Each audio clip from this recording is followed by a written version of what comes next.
اعوذ باللہ من الشیطان الرجیم، بسم اللہ الرحمن الرحیم۔ آج کی جو ہماری سورہ مبارکہ ہے وہ ہے سورہ اعراف، جو کہ 8ویں سپارے میں جو ہے وہ موجود ہے، اور الف لام میم صاد یہ حروف مقطعات ہیں جن کا علم جو ہے وہ اللہ سبحانہ و تعالیٰ کو ہے۔ کتاب انزل الیک فلا یکن فی صدرک حرج منہ لتنذر بہ وذکریٰ للمؤمنین، یہ کتاب ہے جو تمہاری طرف نازل کی گئی ہے، پس اے نبی صلی اللہ علیہ وسلم آپ کے دل میں کوئی خوف یا جھجک نہ ہو اس کے اتارنے کے لیے، غرض یہ ہے کہ اس کے ذریعے منکرین کو ڈرا دو اور ایمان لانے والے لوگوں کو نصیحت ہو۔ اور وہ لوگوں جو کچھ تمہارے رب کی طرف سے نازل کیا گیا ہے اس کی پیروی کرو، اور اپنے رب کو چھوڑ کر دوسروں کی سرپرستی، جو دوسرے سرپرست ہیں ان کے پیچھے نہ چلو مگر تم کم ہی نصیحت کو مانتے ہو۔ جیسے سورہ اعراف جو ہے اس میں جو ہے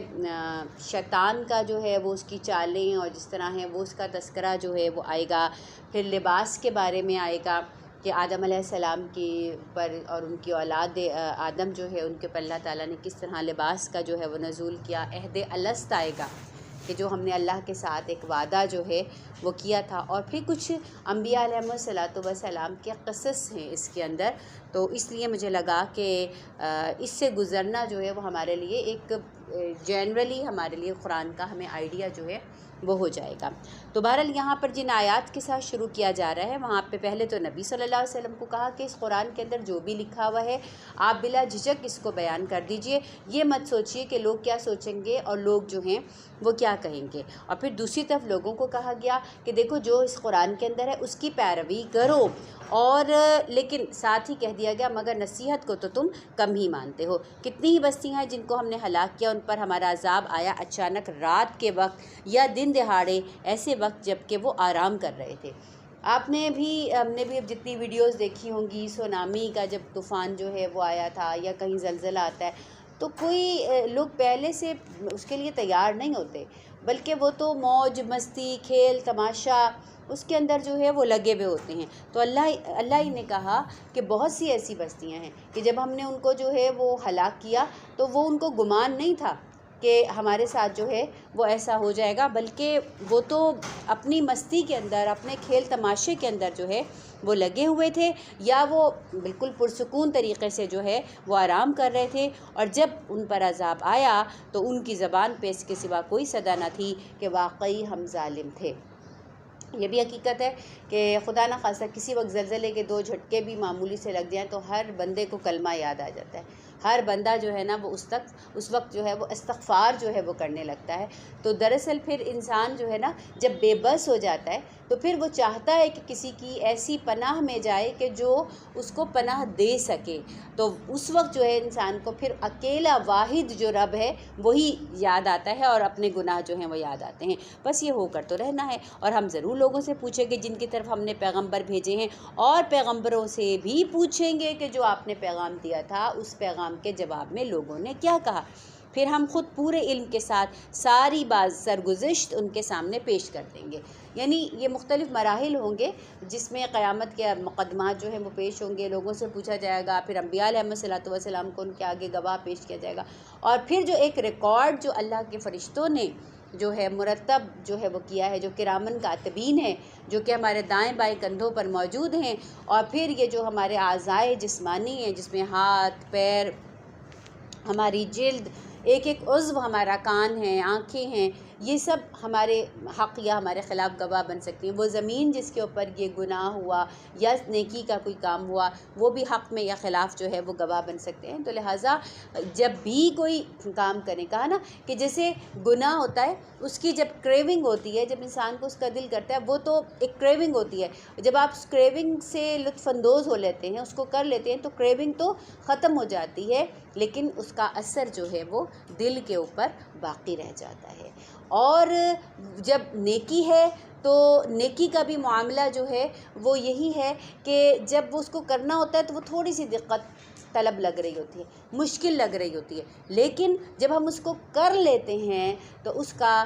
وہ جو وقتی ایک دقت ہوتی ہے، وقتی جو مشقت ہوتی ہے وہ تو تھوڑی سی فیل ہوتی ہے، نو ڈاؤٹ، لیکن جب وہ کر لیتے ہیں تو پھر وہ جو باقیات الصالحات خیر عند ربک ثوابا و خیر عملا کہ اللہ نے کہا باقی رہنے والی تو وہ صالح باتیں ہیں، وہ نیکیاں ہیں، وہ اعمال کے اندر کہ جب ہم ان اعمال کو دیکھیں گے، ان نیکیوں کو جب ہم اپنے اس میں پائیں گے، ان کے اثرات کو ہم اپنی زندگی میں پائیں گے تو کیا ہی ہمیں ان کو دیکھ کر جو ہے نا وہ خوشی جو ہے وہ حاصل ہوگی۔ اس کو بالکل ایسے ہی سمجھ لیجئے کہ جیسے امتحان ہوتا ہے اور امتحان سے پہلے بچہ جو ہے جو محنت کر رہا ہوتا ہے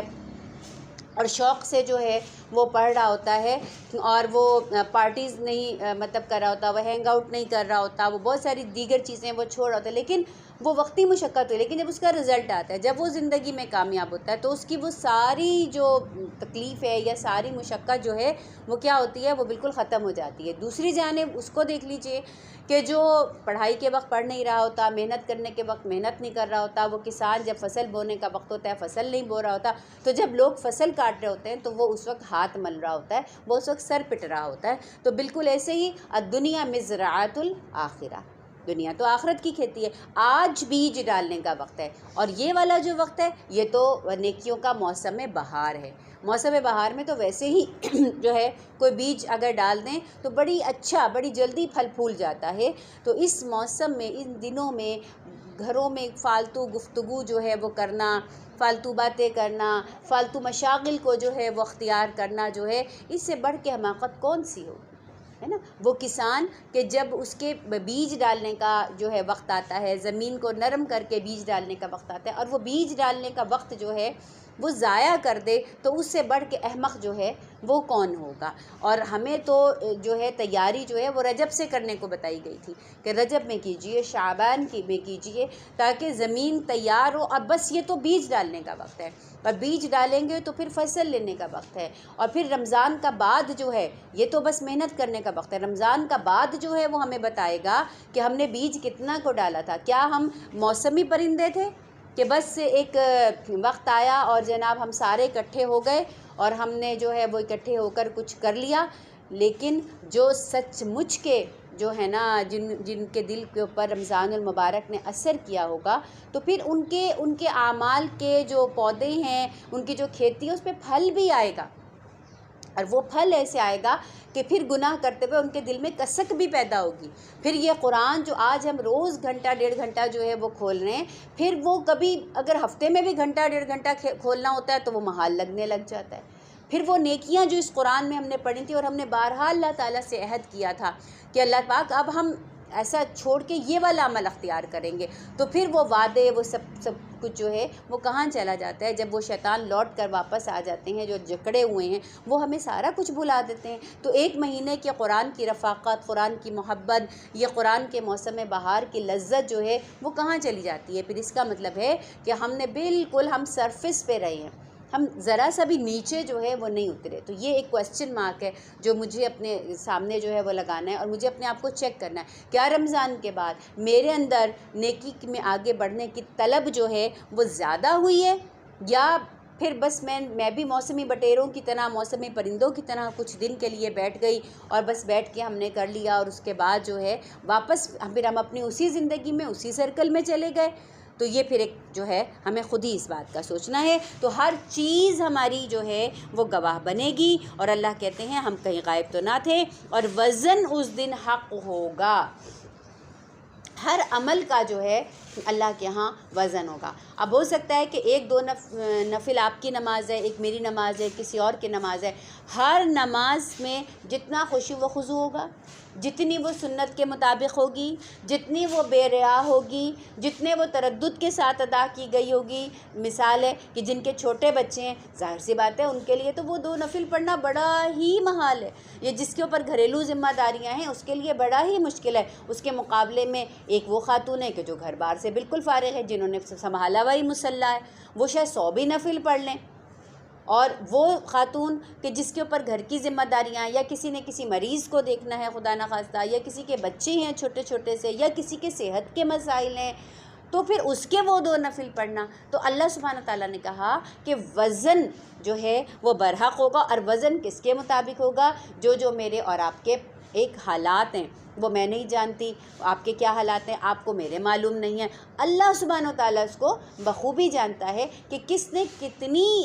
تردد کے ساتھ، کتنی مشقت کے ساتھ، کتنی محبت کے ساتھ، کتنی اخلاص کے ساتھ جو ہے اس نماز کو یا اس نیکی کو جو ہے وہ کیا ہے، اس کے مطابق ہی جو ہے ہمارے اعمال میں وزن ہوگا۔ جن کا ہوگا پلڑا بھاری وہ تو ہوں گے کامیاب، اور جن کے پلڑے ہو گئے ہلکے وہ ہوں گے اپنے آپ کو خسارے میں مبتلا کرنے والے، کیونکہ وہ ہماری آیات کے ساتھ ظالمانہ برتاؤ کرتے رہے تھے۔ ہم نے تمہیں زمین میں اختیارات کے ساتھ بسایا اور تمہارے لیے یہاں رہنے کا سامان مہیا کیا، مگر تم کم ہی شکر گزار ہوتے ہو۔ ہم نے تمہاری تخلیق کی ابتدا کی، پھر تمہاری صورت بنائی، پھر فرشتوں سے کہا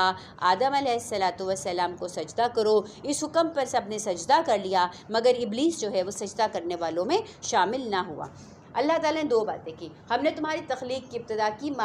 رحم مادر میں، اللہ نے تخلیق کی ابتدا کی، پھر صورت بنائی، تو لہٰذا اپنی صورت پر اعتراض کرنے والے یا دوسروں کی صورتوں پر اعتراض کرنے والے، وہ کس پر اعتراض کر رہے ہیں؟ وہ اس خالق کے اوپر اعتراض کر رہے ہیں۔ کسی کی اگر ناک موٹی ہے، کسی کے اگر ہونٹ جو ہے وہ موٹے ہیں، یا کسی کا رنگ جو ہے وہ شاید ہمارے سٹینڈرڈ کے مطابق جو ہے وہ نہیں ہے، یا کسی کی قد و قامت جو ہے وہ شاید ہمارے سٹینڈرڈ سے میچ نہیں کرتی، تو یہ اس نے تو خود نہیں بنایا۔ یا کسی کی ماشاءاللہ جو ہے وہ بہت ہی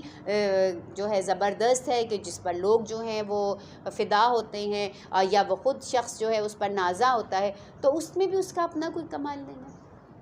اللہ کی دین ہے، اللہ کی عطا ہے۔ اللہ کہتے ہیں میں دے کر بھی آزماتا ہوں اور میں چھین کر بھی آزماتا ہوں۔ کسی کو دے دی اس کی بھی آزمائش، کسی کو حسن نہ دیا تو اس کی بھی آزمائش۔ تو اللہ نے کہا کہ آدم علیہ السلام کی اب پیدائش کا جو ہے وہ ذکر آ گیا۔ اور سنیے کہ ایک عجیب سا ایک منظر ذہن میں آتا ہے کہ اللہ سبحانہ و تعالیٰ نے جو ہے سب کو حکم دیا کہ سجدہ کیجئے، اور جتنے جنات تھے اور جتنے ملائکہ تھے سب کے سب سجدے میں جو ہے وہ گر گئے، اور ایک نقشہ سے اگر ہم ذہن میں لے کر آئیں کہ سب سجدے میں ہیں ایکسیپٹ کہ ابلیس کے،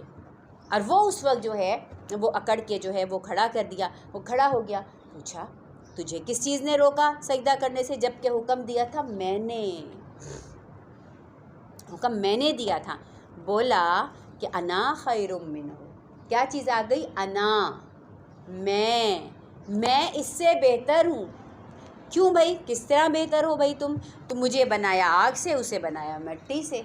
یہ بھی اپنے ہی خیالات ہوتے ہیں۔ اب کسی کو اس بات کی کیا مطلب دلیل ہے کہ آگ جو ہے وہ بہتر ہے اور مٹی جو ہے وہ جو شاید انفیریئر ہے تھوڑی سی، اور آگ سپیریئر ہے سم کائنڈ آف۔ تو یہ تو صرف اپنے ذاتی اور باطل خیالات ہیں۔ ہم اپنے طور پر جب اپنے آپ کو جو ہے بڑا سمجھنے لگ جائیں تو ہم اپنے تئیں سب کو چھوٹا سمجھنے لگ جاتے ہیں۔ تو جیسا کہ یہ ابلیس کا طریقہ ہے، یہ ابلیس کا کام ہے، اور اس نے کیا، فرمایا اچھا تو پھر اتر جا یہاں سے، تجھے یہ حق نہیں ہے کہ یہاں بڑائی کا گھمنڈ کرے، نکل جا۔ در حقیقت تو ان لوگوں میں سے ہے کہ جو خود اپنی ذلت چاہتے ہیں۔ یعنی اللہ سبحانہ تعالیٰ کہہ رہے ہیں کہ تو میری مخلوق ہے اور میں تیرا خالق ہوں، اور خالق کی نہ مان کر، دراصل اگر تو یہ سمجھ رہا ہے کہ میں نہ مانوں تو میری عزت ہے، وہ عزت نہیں ہے، وہ ذلت ہے تیری۔ اسی طرح کوئی اگر ہمارا بڑا ہو، والدین ہو، استاد ہو، ان کی نہ مان کر انسان یہ سمجھے کہ میں تو بڑا باکمال بندہ ہوں، میں نے تو ان کی بھی نہ مانی، پھر زندگی خود بتاتی ہے کہ بڑوں کی نہ مان کر، عقل مند لوگوں کی نہ مان کر جو ہے انسان عزت نہیں ذلت جو ہے اس میں جاتا ہے۔ جو پرہیز کسی ماہر ڈاکٹر نے آپ کو بتایا اور ہم بڑے فخر سے کہیں مجھے تو اتنا پرہیز بتایا، میں تو نہیں کرتا اس پرہیز کو، پھر کیا ہوتا ہے کہ کچھ ٹائم گزرتا ہے اور پھر انسان کو پتہ چل جاتا ہے کہ جو میں نے جو ہے وہ کیا ہے، اب گھمنڈ کیا اور میں نے بات نہ مانی ایک ماہر کی، تو میں نے اپنا ہی نقصان جو ہے وہ کیا۔ اور یہاں تو کس کی بات ہو رہی ہے؟ یہاں تو خالق کی بات ہو رہی ہے، مالک کی بات ہو رہی ہے، رب العالمین کی بات ہو رہی ہے کہ رب العالمین نے ایک کام کرنے کو کہا اور اتنا گھمنڈ اپنی ذات کے اوپر، اتنی جو ہے وہ اس کو اپنے اوپر جو ہے وہ گمان تھا کہ اس نے کہا میں سجدہ نہیں کروں گا، جبکہ سب کے سب جو ہیں وہ سجدے کے اندر گر گئے۔ اور پھر کہا کہ اچھا اب کہنے لگا اچھا ٹھیک ہے اللہ پاک، اللہ نے بھی جب اس کو جو ہے وہ ڈانٹا اور اس کو کہا نکل جا اب یہاں سے، تو بولا پھر مجھے اس دن تک مہلت دے دو جب یہ سب دوبارہ اٹھائے جائیں گے۔ اللہ اکبر۔ اب یہاں اللہ کی عفو اور درگزر اور حلم کی صفت ہمارے سامنے آتی ہے کہ اتنا برا جو ہے وہ اللہ کا بندہ کہ وہ اللہ کی کھلم کھلا نافرمانی کر رہا ہے، اور اب وہ پھر مانگنے بھی تو اللہ سے آیا نا، مہلت بھی تو اللہ ہی دیں گے نا، اس کی اپنی ذات میں اپنے بس میں تھوڑی ہے کہ وہ مہلت لے لے۔ اب وہ آیا اور وہ اللہ سے کہتا ہے کہ مجھے مہلت دے دیں، یعنی کہ مجھے قیامت تک کے لیے زندگی دے دیں۔ اب اللہ کیا کہتے ہیں؟ اللہ کہتے ہیں جا مہلت دے دی۔ اب بولا اچھا تو جس طرح تو نے مجھے گمراہی میں مبتلا کیا، یہ بات، یہ بہت ہی اہم جملے ہیں۔ کیا کہتا ہے؟ فَبِمَا أَغْوَيْتَنِي، نعوذ باللہ نعوذ باللہ، اللہ کو کہتے ہیں اللہ نعوذ باللہ آپ نے مجھے گمراہ کیا، یعنی جو گمراہ شخص کی گمراہی جو ہے، یعنی وہ جو ہے نا A+ لیول پہ جو ہے چلی جاتی ہے، کب؟ اس وقت کہ جب وہ اپنی گمراہی کا جو ہے وہ ذمہ دار خود کو نہیں، اس کا ذمہ دار بھی کسی ایسے کو ٹھہراتا ہے کہ جو اس کا مخلص ہوتا ہے۔ جب آپ اپنے مخلصوں کو ہی، اپنے دوستوں کو ہی اپنا دشمن جو ہے وہ سمجھنا شروع کر دیں تو آپ سے بڑھ کر جو ہے نا وہ بد نصیب انسان جو ہے وہ کوئی نہیں ہو سکتا۔ تو نعوذ باللہ اللہ کو کہہ رہا ہے فَبِمَا أَغْوَيْتَنِي، کیونکہ نعوذ باللہ آپ نے جیسے مجھے گمراہی میں مبتلا کی تو میں بھی اب آپ کی سیدھی راہ پر ان انسانوں کی گھات میں لگا رہوں گا، ٹھیک ہے؟ یعنی یہ انسان آدم علیہ السلام اور ان کے بچے، آج سے میری اور ان کی دشمنی جو ہے وہ طے ہو گئی، تو لہٰذا میں ان کی گھات میں لگا رہوں گا۔ اور اب یہ سنیے کہ کس کس سمت سے آئے گا، بولتا ہے کہ میں آگے سے آؤں گا، میں پیچھے سے آؤں گا، میں دائیں سے آؤں گا، میں بائیں سے آؤں گا، ہر طرف سے ان کو گھیروں گا۔ کہاں سے بچو گے؟ اگر ایک طرف سے جو ہے ہم نے شیطان کو نو کہہ دیا تو شیطان دوسرا روپ دھار کر آئے گا، دوسری طرف سے انکار کہہ دیا تو تیسرے انداز سے آئے گا۔ شیطان کی بہرحال برائیاں بہت سی ہیں، لیکن یہ خوبی ہے کہ وہ جو ہے اپنے اس میں ارادے میں پختہ بہت ہے، وہ اپنے عزم کو کبھی نہیں بھولتا، وہ اپنے ارادے میں وہ کبھی کسی انسان سے مایوس نہیں ہوتا۔ ہم مایوس ہو جاتے ہیں، ہم کہتے ہیں کہ بھائی نہیں بھائی یہ تو بہت ہی برا انسان ہے، اس کو کیسے ہدایت ملتی ہے، اس سے تو بات ہی کرنے کی ضرورت نہیں ہے۔ وہ بڑے سے بڑے نیک آدمی کے پاس جاتا ہے اور اس کو بھی بہکانے اور بھٹکانے کی جو ہے وہ کوشش کرتا ہے، اور یہاں تک کہ وہ کوئی نیک آدمی ہوتا ہے وہ اس کو انکار کرتا رہتا ہے پوری زندگی کرتا رہتا ہے، لیکن وہ آخری وقت تک، اس کے مرنے کے وقت تک بھی شیطان اس سے مایوس جو ہے وہ نہیں ہوتا، اور اس کو بھٹکانے کی جو اس کے اندر ایک خواہش ہے وہ کسی طور پر کم نہیں ہوتی، مختلف طریقوں سے جو ہے وہ گھیر کر لاتا ہے۔ اس کو پتہ ہے کہ یہ بندہ گناہ کی طرف نہیں آئے گا، پھر وہ کیا کرتا ہے؟ وہ ثواب کی باتیں اس کو بتاتا ہے، اور ایسی اس کو ثواب کی باتیں بتاتا ہے اپنے تئیں گھڑ گھڑ کے کہ وہ پھر اسی ثواب کے مزوں میں، یعنی وہ ثواب کی باتیں کہ جن کا ثبوت جو ہے اگر میں قرآن و حدیث سے نہیں ملتا، تو اس کا مطلب ہے کہ وہ شیطان کی طرف سے۔ اس کو آپ دیکھ لیں کہ ہمارے معاشرے کے اندر پھیلی ہوئی بدعات،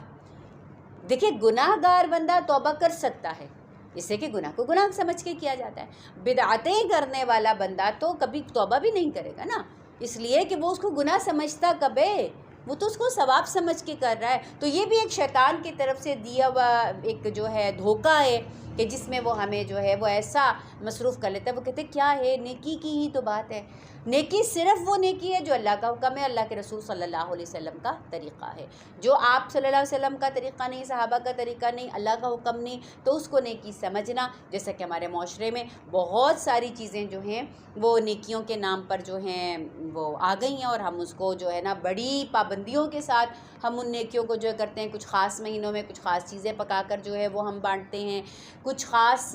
رنگ جو ہے وہ ہم کسی خاص دنوں میں ہم پہننے کی کوشش کرتے ہیں اور ہم کہتے ہیں کہ شاید ان دنوں جو ہے وہ کالے کپڑے پہننا ہی شاید جو ہے وہ بہتر ہے نا. کچھ خاص اعمال ہوتے ہیں، کچھ خاص قسم کے پکوان ہوتے ہیں کہ جو ہم خاص دنوں میں پکاتے ہیں، اور پھر ہم یہ سمجھتے ہیں کہ شاید یہی سب سے بڑی جو ہے نیکی، اور اس سے بھی بڑھ کے ایک اور گناہ جو ہے وہ کرتے ہیں. ہمیں لگتا ہے اگر ہم یہ نہیں کریں گے تو ہمیں نقصان پہنچے گا، تو پھر شرک پہ آ گئی بات کہ ہم کیا نعوذ باللہ اللہ کے علاوہ بھی کسی کے پاس اختیار ہے کہ وہ ہمیں نقصان پہنچا دے. کہ اگر ہم کسی کو کہیں کہ بھائی یہ کام صحیح نہیں ہے، جیسے ہمارے یہاں رجب میں کنڈوں کی رسم ہوتی ہے، اگر کسی کو سمجھو کہ نہیں ہمارے تو فلاں فلاں فلاں بڑے نے جو ہے اس کی منت مانی ہوئی تھی، اگر ہم اس منت کو پورا نہیں کریں گے تو کیا ہوگا کہ وہ تو نقصان پہنچ جائے گا، کیونکہ ہمارا تو بیٹا منت کا ہے، ہمارا تو فلاں کام جو ہے وہ منت کا ہے نا. یا وہ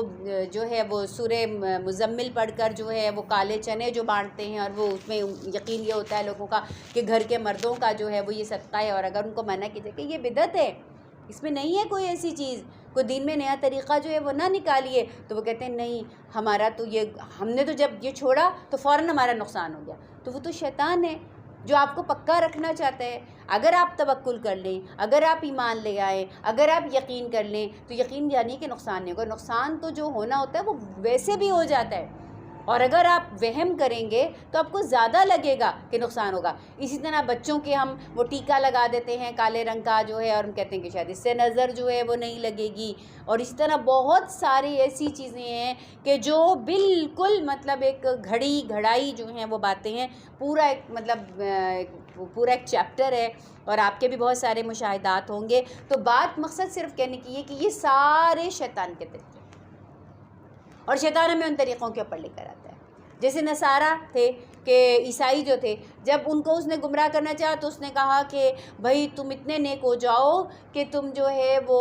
شادیاں بھی نہیں کرو، اور تم جو ہے وہ رشتہ داروں کے ساتھ تعلق جو ہے وہ بھی چھوڑ دو، اور تم ایک عبادت خانے کے اندر جو ہے وہ قید ہو جاؤ، ہے نا. تو آج بھی ان کے اندر جو ہے وہ یہ چیز جو ہے وہ رہبانیت جو ہے عیسائیوں کی، تو اللہ نے کہا یہ تو حد سے ہی نکل گئے، پھر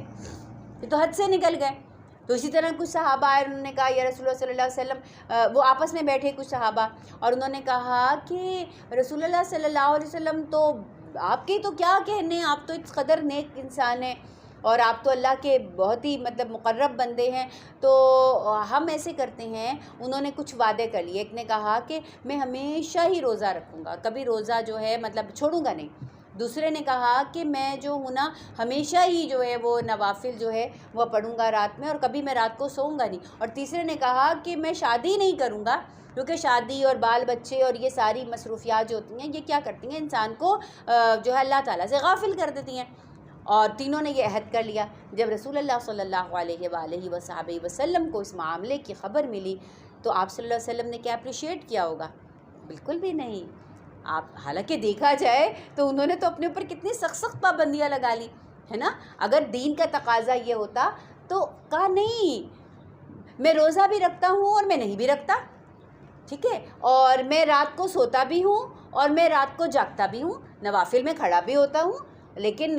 کچھ رات کے وقت میں آرام بھی کرتا ہوں، اور میں شادیاں بھی کرتا ہوں. اور اللہ کے دین کا جتنی دل سوزی کے ساتھ، دل جمعی کے ساتھ کام رسول اللہ صلی اللہ علیہ وآلہ وسلم نے کیا، کبھی کوئی سوچ سکتا ہے، کبھی کوئی کر سکتا ہے؟ کوئی بھی نہیں کر سکتا. تو کہا دین کا رستہ تو یہ ہے. تو اب کوئی اپنے تئیں یہ سمجھ لے، اپنے گمان میں یہ سمجھ لے کہ میں یہ کروں گا تو شاید میں مطلب اللہ کے قریب ہو جاؤں، تو بالکل بھی نہیں. ہمارا جو ہم اسلام میں جب داخل ہوتے ہیں تو ہم کہتے ہیں لا الہ الا اللہ محمد الرسول اللہ. حکم ہوگا اللہ کا اور طریقہ ہوگا محمد الرسول اللہ صلی اللہ علیہ وسلم کا. تو بس جو طریقہ ہے اللہ کے نبی صلی اللہ علیہ وسلم کا وہی ہمارے لیے. اس کے علاوہ جتنی چیزیں ہیں وہ سب باطل ہیں اور وہ شیطان کے جو ہیں وہ چالیں ہیں. تو شیطان نے کہا کہ آگے سے آؤں گا، پیچھے سے آؤں گا، دائیں سے آؤں گا اور بائیں سے آؤں گا.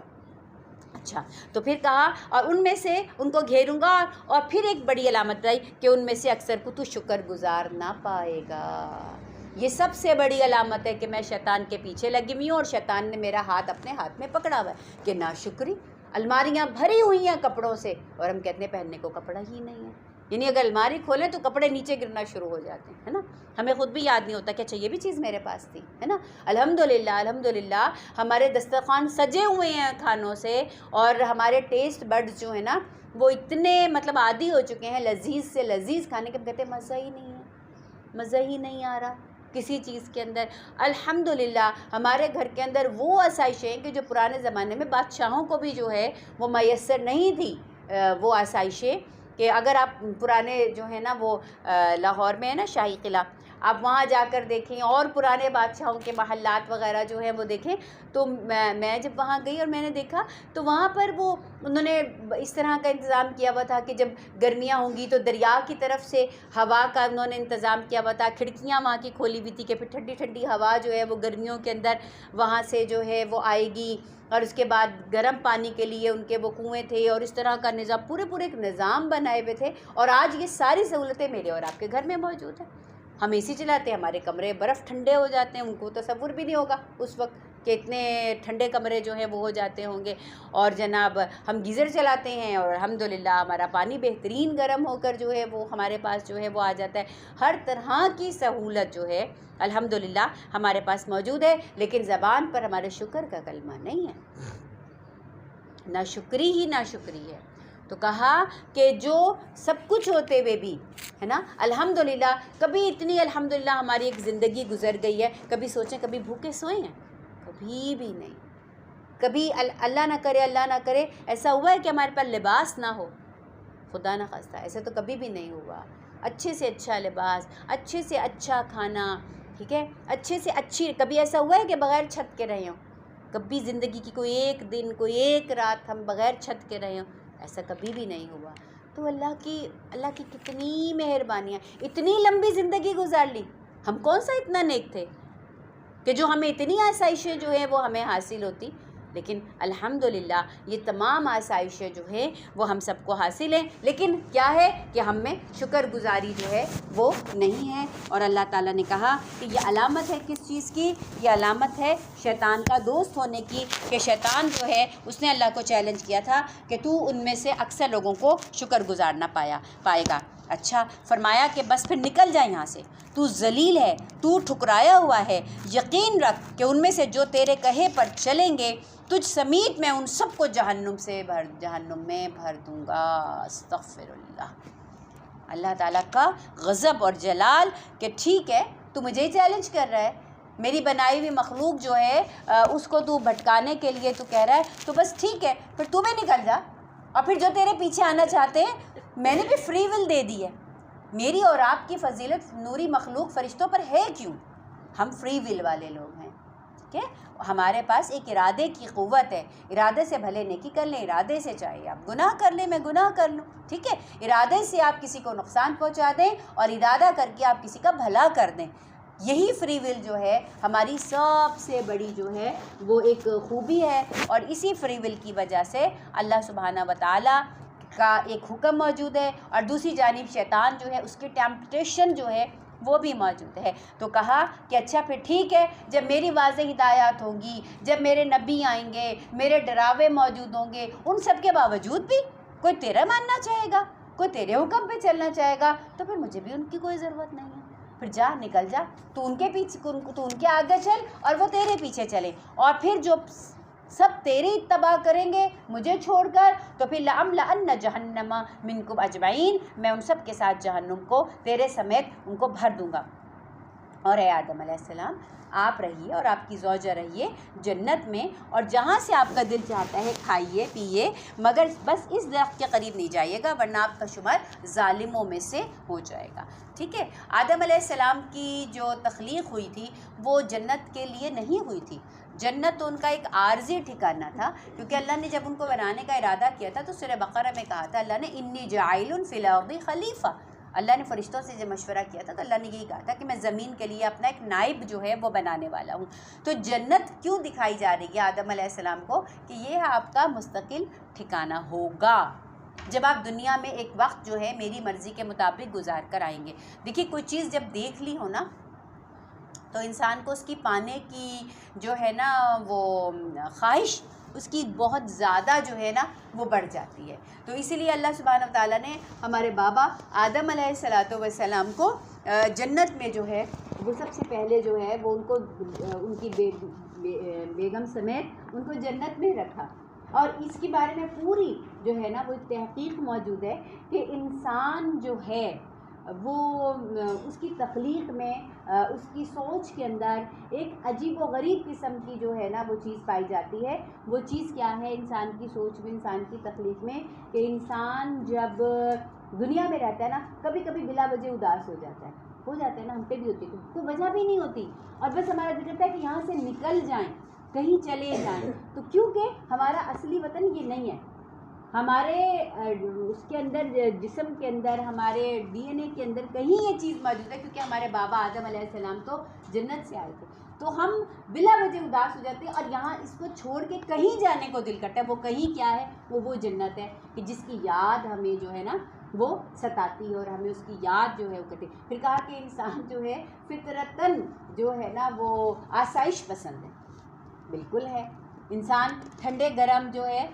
اس کی وہ اتنی سختیاں جو ہے وہ نہیں سہ سکتا۔ انسان کا جسم اللہ تعالیٰ نے ایسا جو ہے وہ بنایا ہے کہ ذرا سا ٹیمپریچر زیادہ ہوتا ہے تو انسان کو فوراً ضرورت پڑ جاتی ہے کہ اس کو کوئی کپڑا دیا جائے، اس کو کوئی ایسی جو ہے وہ آرام کی جگہ دیا، ورنہ کتنے آپ دیکھ لیں کہ اللہ کی بنائی ہوئی مخلوقات ہیں، ان کے جسم کے اوپر اللہ تعالیٰ نے بال اور چیزیں جو برفانی علاقوں کے جانور ہیں ایسے لگا دیے ہیں کہ مطلب وہی ان کے لیے کافی ہے۔ لیکن انسان جو ہے نا اس کو اللہ تعالیٰ نے سمجھا کہ وہ خود اپنے لیے تھوڑی محنت کرتا ہے، کوشش کرتا ہے، ایسی رہائش بناتا ہے، ایسے انتظامات کرتا ہے، ایسے لباس کو منتخب کرتا ہے، ایسی خوراک کو منتخب کرتا ہے جو اسے گرمی میں جو ہے وہ گرمی سے بچاتی ہے، سردی میں جو ہے اس کو سردی سے بچاتی ہے۔ تو اس کا مطلب یہ ہے کہ انسان جو ہے وہ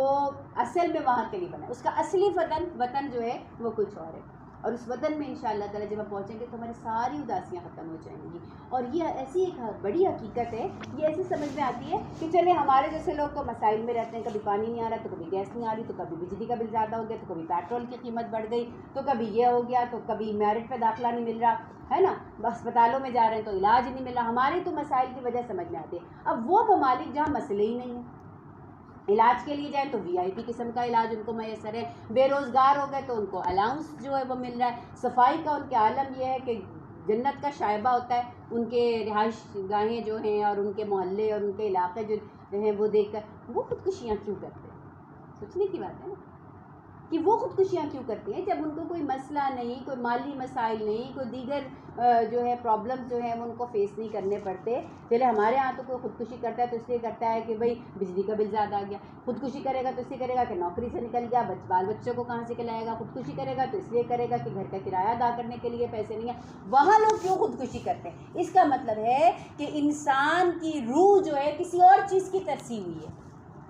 وہ کسی اور چیز کو یاد کرتی ہے۔ ان کے پاس ساری آسائشیں ہیں، سارا آرام ہے، سجے سجائے گھر ہیں، ہر طرح کی سہولت حاصل ہے، لیکن وہ خودکشی کر رہے ہیں اس لیے کہ انسان کے اندر کسی اور چیز کی جو ہے وہ خواہش ہے۔ انسان اتنی کمپلیکیٹڈ چیز ہے، اس کی سائیکی اتنی کمپلیکیٹڈ ہے کہ سمجھ سے جو ہے وہ باہر ہے۔ تو آدم علیہ السلام اور ان کی زوجہ جو ہے ان کے اندر چونکہ وہ جنت میں رہے، وہ جنت میں جو ہے انہوں نے انجوائے کیا اپنی لائف کو، تو ان کی اولاد کے اندر وہ جنت کی ایک طلب جو ہے وہ خود سے خود جو ہے وہ موجود ہے۔ اور پھر اللہ سبحانہ تعالیٰ نے ساری جنت ان کو انجوائے کرنے کے لیے دے دی، ایک چیز پر پابندی لگا دی۔ اچھا اب کیا ہوا؟ شیطان نے وسوسہ ڈالا، شیطان نے ان کو بہکایا۔ دیکھیے شیطان کو اللہ نے یہ طاقت نہیں دی کہ وہ ہمارا ہاتھ پکڑے اور ہمیں گناہ کی طرف لے جائے، ٹھیک ہے؟ انبیاء علیہ السلام کو بھی اللہ سبحانہ تعالیٰ نے یہ مطلب نہیں کہا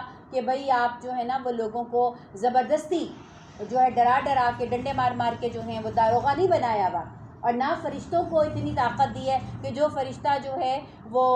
جو انسان جو ہے وہ اللہ کی نافرمانی کرے تو فرشتہ فوراً ہی اس کو کوڑا مار دے، ایکسیپٹ کہ کبھی اللہ کا حکم آئے کہ یہ بستی الٹ دو، اس بستی کو عذاب دے دو، تو وہاں تو کریں گے۔ یہ نہیں ہے کہ ابھی ہم نے نافرمانی کی اور وہیں سے ایک فرشتے نے ہمیں تھپڑ جڑ دیا، یا فرشتے نے کہا کہ آج کا تمہارا رزق میں واپس لے کے جا رہا ہوں، ایسا نہیں ہے۔ تو شیطان کی بھی دعوت ہے اور نیک انسان کی بھی دعوت ہے، ٹھیک ہے؟ اب معاملہ جو ہے نا ہمارے معاشرے میں معاملہ جو ہے کہاں سے خراب ہوا؟ شیطان کی دعوت تو جگہ جگہ ہے، اور بے انتہا ہے اور بے شمار ہے اور بڑی ہی مطلب ایک خوبصورت پیکیجنگ میں بھی وہ دستیاب ہے شیطان کی دعوت۔ اب نیکی کی دعوت دینے والے ایک تو لوگ تھوڑے ہیں، ایک وہ جگہ جگہ میسر نہیں ہے، اور دوسری بات یہ ہے کہ نیکی کی دعوت جو ہے اس کے اندر وہ اتنی جو ہے وہ خوبصورتی بھی جو ہے وہ نہیں ہے، ٹھیک ہے، اور بظاہر جو ہے اب جو محسوس کرتا ہے اس کو محسوس ہوتی ہے یہ چیز نا۔ ابھی میں کل ایک جگہ دورہ قرآن تھا، میں وہاں پر گئی تو وہاں پہ کچھ لوگ آئے ہوئے تھے تو وہ کہنے لگے کہ ہم نے پچھلے سال ہمیں پتہ چلا تھا کہ دورہ قرآن ہوتا ہے، لیکن بس کچھ گھر کے مسائل اور کچھ چیزیں ایسی تھی کہ ہم نہیں نکلے۔ اس دفعہ جب ہم نے کوشش کی ہم نکلے، ہمیں پتہ چلا کہ یہی تو کرنے کا کام تھا۔ تو جب منہ کو ذائقہ لگا چکھا تو پتہ چلا نا کہ یہ کیا چیز ہے، ورنہ سچی بات ہے کہ اب آپ کے منہ کو ذائقہ لگ گیا تو آپ کو پتہ ہے آپ صبح صبح اٹھ کے 6 بجے بھی چلی آ رہی ہوتی ہیں، ورنہ کتنے ہی بے شمار کتنی بڑی آبادی ہے، کیوں نہیں آتے لوگ؟ اس سے کہ ان کے منہ کو وہ ذائقہ نہیں لگا ہوا، ٹھیک ہے، وہ اس چیز کی اہمیت کو اس طریقے سے جو ہے وہ سمجھ نہیں رہے۔ تو شیطان جو ہے وہ کیا کرتا ہے، وہ بہکاتا ہے، وہ دعوت دیتا ہے۔ تو نیک انسان جو ہے وہ بھی دعوت دیتا ہے، نبی کی بھی دعوت تھی اور شیطان کی بھی دعوت ہے۔ اچھا، پھر شیطان جو ہے وہ اس نے ان کو بہکایا، ان کے وسوسہ ڈالا اور ان کی شرمگاہیں جو ایک دوسرے سے چھپائی گئی تھیں ان کے سامنے کھول دے، اور اس نے ان سے کہا تمہارے رب نے تمہیں جو اس درخت سے روکا ہے اس کی سوا اس کی وجہ کچھ بھی نہیں کہ کہیں تم فرشتے نہ بن جاؤ۔ عجیب ایک بات ہے کہ فرشتہ بننے کی خواہش تھی کیوں؟ فرشتوں نے تو سجدہ کیا تھا آدم علیہ السلام کو۔ تو یہاں سے یہ بات ہمیں سمجھ میں آتی ہے کہ جب کوئی کسی کے بہکاوے میں آ جاتا ہے نا تو پھر وہ انسان جو ہے نا وہ اس کی عقل جو ہے وہ بھی جو ہے ماری جاتی ہے، اور اس کی عقل کے آگے پردہ پڑ جاتا ہے نا، کہ فرشتہ بننے کی ضرورت تھی کیا آدم علیہ السلام کو؟ فرشتے نے تو خود ان کو سجدہ جو ہے وہ کیا تھا، فرشتے سے تو افضل یہ قرار پائے تھے۔ تو شیطان نے جو ہے 2 طریقے سے وار کیا، پہلے یہ کہ شرمگاہیں کھول دے ان کی ایک دوسرے کے سامنے جو چھپائی گئی تھی، یعنی بے حیائی کی طرف جو ہے وہ ان کو لے کر آئے، اور پھر اس نے جو ہے ان کے ذہن میں ایک ایسی بات ڈالی کہ جس کا دراصل کوئی وجود ہی نہیں تھا، یا تمہیں ہمیشگی کی زندگی نہ حاصل ہو جائے، اور پھر اس نے قسم کھائی اور بولا میں تمہارا سچا خیر خواہ ہوں۔ یہ بھی شیطان کی ایک بہت بڑی جو ہے وہ چال ہوتی ہے کہ وہ ایسے تھوڑی کوئی کسی کے کہے میں آتا ہے، جب وہ اس کو سچائی کا اور اپنی خیر خواہی کی جھوٹی جھوٹی قسمیں کھاتا ہے اور وہ ان کو کہتا ہے میں تمہارا خیر خواہ ہوں، میں تمہارا پکا دوست ہوں، میں تمہارے ساتھ کھڑا ہوں، تو اس طرح دھوکہ دے کر وہ ان کو رفتہ رفتہ اپنے ڈھب پر لے آیا۔ یعنی ایک دفعہ میں نہیں ہوا، اس کا مطلب ہے کہ اس نے بارہا ان کے دل میں یہ بات ڈالی کر لو کر لو کر لو۔ اچھا، اب یہاں پر ایک بات جو ہے نا رک کے مجھے اور آپ کو سوچنے کی ہے۔ ظاہر سی بات ہے شیطان میرے پاس بھی آتا ہے، شیطان آپ کے پاس بھی آتا ہے، وسوسہ ڈالتا ہے، کریونگ کرتا ہے اور ہمیں کہتے ہیں کر لو کر لو کر لو، ٹھیک ہے، ہم ایک دفعہ اس کو نو کر دیتے ہیں، دوبارہ نو کر دیتے ہیں۔ تو شیطان کی مثال جو ہے وہ جو دی ہے وہ اس طرح دی ہے کہ وہ اپنی سونڈ جو ہے، اس کی مثال آپ دیکھتے ہیں جیسے کوئی ڈنک مارنے والا جانور ہوتا ہے نا، تو وہ اپنی سونڈ لے کے انسان کے دل کے اوپر جو ہے بالکل ریڈی بیٹھا رہتا ہے۔ خواہشات تو دل میں پیدا ہوتی ہیں نا، خواہش تو دل میں پیدا ہوتی ہے نا، تو وہ دل میں جو ہے وہ سونڈ کے ساتھ جو ہے وہ ریڈی بیٹھا رہتا ہے، اور جیسے ہی انسان کا دل جو ہے وہ غفلت کا شکار ہوتا ہے، جیسے انسان کا دل غافل ہوتا ہے وہ انجیکٹ کر دیتا ہے، اس چیز کو انجیکٹ کر دیتا ہے۔ اور آپ کو پتہ ہے کہ خون جو ہے وہ ساری باڈی کے اندر جو ہے وہ ہمارا سرکولیٹ جو ہے وہ ہوتا ہے، تو پھر اگر وہ شیطان کا انجیکٹ کیا ہوا جو خیال ہے جو چیز ہے اسے میرے ہاتھوں نے کرنا ہے تو وہ خون وہاں تک پہنچتا ہے تو ہاتھ اٹھ جاتے ہیں اس کام کو کرنے کے لیے، پیروں میں سے ہوتا ہے تو پیر چل پڑتے ہیں، آنکھیں ہوتی ہیں اور دماغ ہوتا ہے، جو بھی چیز ہے۔ تو شیطان جو ہے نا وہ کیا کرتا ہے کہ وہ آہستہ آہستہ انسان کو قائل کرتا ہے اور وہ ریڈی بیٹھ جاتا ہے۔ اچھا، اب میں اور آپ ہم یہ کہیں کہ ہم شیطان سے مقابلہ کر سکتے ہیں؟ جی نہیں، ہم شیطان سے مقابلہ نہیں کر سکتے، ہمیں حکم بھی نہیں ہے شیطان سے مقابلہ کرنے کی۔ آپ شیطان سے مقابلہ نہ کیجئے، آپ شیطان سے پناہ مانگیے، اعوذ باللہ من الشیطان الرجیم، ٹھیک ہے، میں پناہ میں آتی ہوں اللہ کے، کس سے بچ کر؟ شیطان مردود سے بچ کر۔ تو کیونکہ شیطان کی چالوں کا جواب جو ہے وہ اللہ جو ہے وہ دے سکتے ہیں، اور اللہ ہی مجھے شیطان کی چالوں سے جو ہے وہ بچا سکتے ہیں۔ تو کیا ہوا کہ بالآخر جب وہ ان کو دھوکہ دیتا رہا، وسوسہ ڈالتا رہا، تو پھر وہ ان کو لے آیا اس بات کی طرف، اور انہوں نے جو ہے وہ چکھ لیا، اور جیسے ہی چکھا تو ان کے 70 ایک دوسرے کے سامنے کھل گئے، اور وہ اپنے جسموں کو جنت کے پتوں سے ڈھانپنے لگے۔ اب آدم علیہ السلام اور بی بی حوا کی مطلب فطری حیا بتائی جا رہی ہے کہ انسان کبھی بھی برہنہ ہونا جو ہے پسند نہیں۔ اس سے پہلے ان کے اوپر کوئی نوری لباس ہوگا کہ جب انہوں نے اللہ تعالیٰ کی جو ہے وہ نافرمانی کی اور شیطان کے ڈھب پر چلے تو وہ نوری لباس جو ہے وہ ان کا اتر گیا اور وہ چیزیں ظاہر ہوئیں۔ تو انسان کی فطری حیا کو بتا رہے ہیں کہ انسان نے فوراً جنت کے جو پتے تھے اس کے ساتھ اپنے آپ کو ڈھانپنا شروع کیا، تو تب ان کے رب نے ان کو پکارا۔ اب تک کیا نعوذ باللہ اللہ کو پتہ نہیں چل رہا تھا؟ اللہ کو بالکل پتہ چل رہا تھا، اللہ ہر چیز دیکھ رہے تھے۔ کبھی آپ دیکھیں نا کہ ایگزامینیشن ہال میں کوئی بچہ جو ہے وہ چیٹنگ کرنے کے لیے بڑا بے چین ہو رہا ہو اور وہ اپنے پاس بنا کے بھی لے کر آیا ہو، تو وہ کیا کرتے ہیں، ایگزامینر کیا کرتے ہیں، وہ کہتے ہیں اچھا چلو اس کو نکالنے دو تاکہ ہم اس کو ریڈ ہینڈڈ پکڑیں۔ ایسے ہی ہوتا ہے نا کہ پھر جب وہ نکالتا ہے اور وہ اس کو سٹارٹ کرتا ہے تو جیسے بھی کرتا ہے وہ اس کو مطلع تو وہ پہلے ہو چکے ہوتے ہیں کہ بھئی یہ ہو رہا ہے، یہ ہونے والا ہے، لیکن وہ اس کو تھوڑی مہلت دیتے ہیں کہ ریڈ ہینڈڈ جو ہے ہم اس کو پکڑ لیں۔ تو اللہ سبحانہ تعالیٰ بھی جب وسوسہ پڑ رہا تھا تو تب بھی دیکھ رہے تھے، جب دل میں خیال آ رہا تھا تب بھی دیکھ رہے تھے، جب درخت کے پاس چلے گئے تو تب بھی دیکھ رہے تھے، جب درخت کا پھل توڑ لیا تب بھی دیکھ رہے تھے، جب اس کو چکھ لیا تب بھی دیکھ رہے تھے، لیکن اللہ نے انٹرپشن نہیں کی۔ اور یہی اس بات کی دلیل ہے کہ میں اور آپ فری ول کے ساتھ ہیں۔ انسان کہتے ہیں نا کہ میں تو اس کا پابند ہوں جو اللہ نے میرے لیے لکھ دیا۔ نہیں، اگر ہم اس کے بالکل ہی پابند ہوتے تو پھر عدل کیا ہوا؟ نعوذ باللہ ہم اللہ تعالیٰ کو کیا ظالم سمجھتے ہیں؟ اگر اللہ تعالیٰ نے ہمیں بالکل ہی اس کے قید کیا ہوا ہوتا جو اللہ تعالیٰ ہی نے لکھا ہوا ہے اور ہم اسی کے تابع ہوتے تو پھر تو ہمارے لیے جو ہے کوئی گناہ ثواب ہی نہیں تھا، پھر تو ہم بندھے ہوئے ہیں نا، بندھے ہوئے ہیں تو بندھے ہوئے ہیں۔ لیکن یہی فری ول تھی، اللہ تعالیٰ چاہتے تو روک سکتے تھے، اللہ تعالیٰ چاہتے تو سب کچھ کر سکتے تھے، لیکن اللہ تعالیٰ نے جب فری ول دی، اپنی عقل سے سوچو،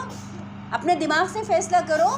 کیا رائٹ ہے کیا رانگ ہے۔ آپ کو پہچان دے دی نا، آپ کو دوست دشمن کا پتہ دے دیا نا، تو اب دیکھ لیجئے، اب کر لیجئے۔ تو جب انہوں وہ کر ہی گزرے تو پھر اللہ نے ان کو پکارا، کہا کیا میں نے تمہیں اس درخت سے نہیں روکا تھا؟ میں نے نہیں کہا تھا کہ شیطان تمہارا کھلا دشمن ہے؟ اب ساری باتیں ریمائنڈ کرائیں کہ تمہیں یاد نہیں ہے؟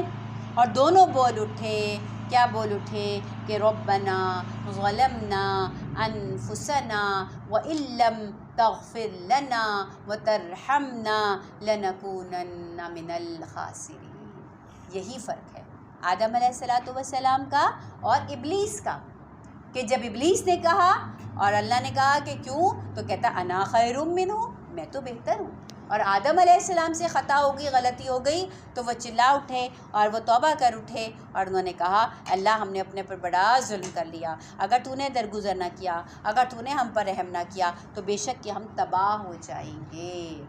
یہ استغفار ہے، ٹھیک ہے، یہ توبہ جو آدم علیہ السلام کی دعا قبول ہوئی تھی، انہی جو ہے وہ کلمات کے ذریعے آدم علیہ السلام کی توبہ جو ہے وہ قبول ہوئی تھی۔ تو فرمایا اب اتر جاؤ، تم ایک دوسرے کے دشمن ہو، کون؟ شیطان اور آدم علیہ السلام کا۔ اب تمہاری جنگ ہے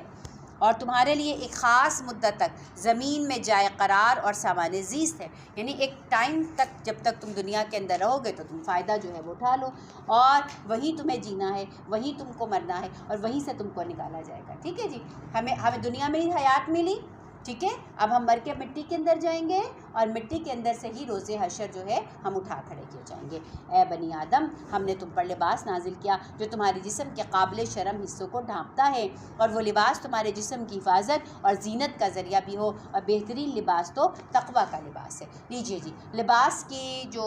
تخلیق ہے اس کے مقاصد آگے۔ پہلی چیز کہ اللہ تعالیٰ نے لباس نازل کیا، یعنی یہ بھی ایک ہمارے لیے اللہ تعالیٰ کی طرف سے ایک نعمت ہے، اور اس کا مقصد کیا ہے کہ جسم کے قابل شرم حصوں کو ڈھانپ لے، ٹھیک ہے۔ عورت کے قابل شرم حصے کیا ہیں؟ اب یہ اس لباس کی بات آ رہی ہے، اس جو ہے حیا کی بات آ رہی ہے کہ جو گھر میں مجھے آپ کے سامنے کرنا ہے، آپ نے میرے سامنے کرنا ہے، جو بہنوں کو بہنوں کے سامنے کرنا ہے، ماں کو بیٹی کے ساتھ کرنا ہے، بیٹی کو ماں کے ساتھ کرنا ہے، کیا کہ